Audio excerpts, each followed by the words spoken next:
ഇന്ന് നമുക്കൊരു മോട്ടിവേഷണൽ സ്റ്റോറിയിലേക്ക് പോയാലോ? സ്റ്റോറിയുടെ പേര് വേരുറപ്പിച്ചിട്ട് പടരാം.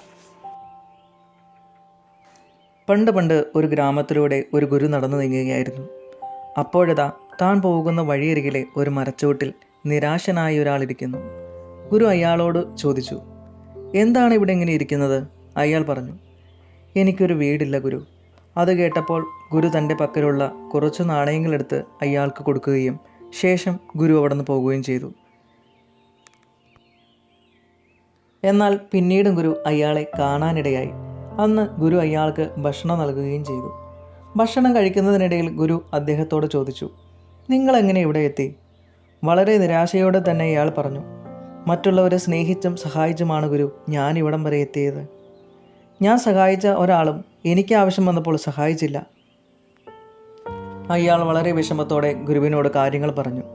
ഗുരു പറഞ്ഞു, സ്വന്തം വീട് പണിക്ക് വെച്ചിരിക്കുന്ന കട്ടകൾ നൽകി മറ്റുള്ളവരെ സഹായിക്കുന്നതിനേക്കാൾ ബുദ്ധിപരം വീട് പണിത് മറ്റുള്ളവർക്കും കൂടി അന്തി ഉറങ്ങാൻ അവസരം നൽകുന്നതാണ്. അല്ലെങ്കിൽ വർഷങ്ങൾ കഴിഞ്ഞാലും വീട് പണിയാനുള്ള സ്ഥലം ശൂന്യമായി കിടക്കും. നിങ്ങൾ കട്ടകൾക്ക് വേണ്ടി അലഞ്ഞു തിരിഞ്ഞുകൊണ്ടേയിരിക്കും. ആ അവസ്ഥ നിങ്ങളെ കൂടുതൽ ബലഹീനനാക്കും. ഒരു മരം വളർന്ന് വലുതായി പുഷ്പിക്കണമെങ്കിൽ അതിൻ്റെ വേരുകൾ ഉറക്കുക തന്നെ വേണം. നിൽക്കാൻ ഒരിടമില്ലാത്തവരെല്ലാം അലഞ്ഞു തിരിഞ്ഞ് സമയം പാഴാക്കുകയുള്ളൂ. അലങ്കാരപ്പണികൾ ചെയ്യുന്നതിന് മുമ്പ് അടിത്തറയുണ്ടാകണം. അതൊരു വസ്തുവായാലും ജീവിതമായാലും.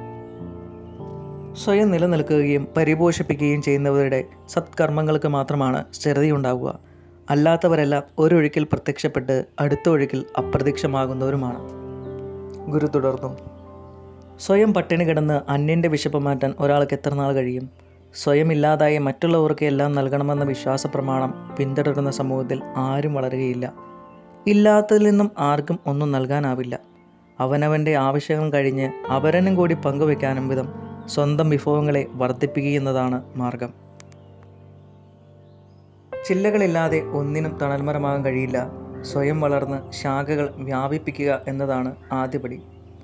സ്വയം വളർച്ചയ്ക്ക് ആവശ്യമായ വെള്ളവും വളവും വലിച്ചെടുക്കാൻ ശീലിക്കുകയും വേണം. ഓരോ പരോപകാര കർമ്മങ്ങളും അതിലേർപ്പെടുന്ന ആളുകളിൽ ചില നഷ്ടങ്ങൾ സൃഷ്ടിക്കുന്നുണ്ട്. അത്തരം നഷ്ടങ്ങൾ ജീവിതത്തിന് വില പറയരുത്.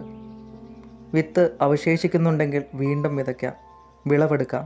വിത്തെടുത്ത് വിതരണം ചെയ്താൽ അത് അയാളുടെ അവസാനത്തെ സത്കർമ്മമായിരിക്കും. ഗുരുവിൻ്റെ ഈ വാക്കുകൾ അദ്ദേഹത്തിന് തിരിച്ചറിവുകൾ നൽകി. അദ്ദേഹം ഗുരുവിനോട് നന്ദി പറയുകയും ഇനി താൻ സ്വന്തം വേരുകളെ ബലപ്പെടുത്തുമെന്നും അതുവഴി മറ്റുള്ളവരെ തീർച്ചയായും സഹായിക്കുമെന്നും ഗുരുവിനോട് പറഞ്ഞു. നിറസന്തോഷത്തോടെ തന്നെ ഗുരു അവിടെ നിന്ന് മടങ്ങുകയും ചെയ്തു. തീർച്ചയായും ഈ കഥ നമുക്ക് നല്ലൊരു സന്ദേശം തന്നെയാണ് നൽകുന്നത്. നമ്മളിൽ ചിലരെങ്കിലും ഇങ്ങനെയൊക്കെ തന്നെയായിരിക്കുമല്ലോ. അതുകൊണ്ട് തന്നെ എല്ലാവർക്കും സ്വപ്നങ്ങൾ കാണാനും അത് സാധ്യമാക്കാനും മറ്റുള്ളവരെ സഹായിക്കാനും ഒക്കെ സാധിക്കട്ടെ. അതിനായി നമ്മുടെ സ്വന്തം വേരുകൾ ബലപ്പെടുത്തുക തന്നെ വേണം.